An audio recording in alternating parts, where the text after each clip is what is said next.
Hello everyone. Good morning. It is a rainy morning. So I am in my work while I see these birds. They're really nice. They are called lorikeet, but I don't know what kind of bird is the other one there. Sarah.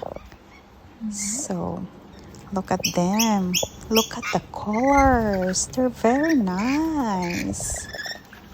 Oh, they're beautiful. Like when you're really near in them. Like at first, I didn't know that like they are really like going to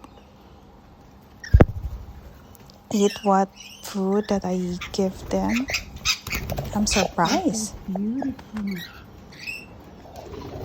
Look at them. They're very nice. Cute they are.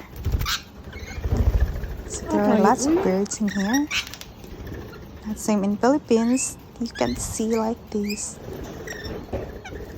There are lots of different kind of birds in here. It's just like lurking around.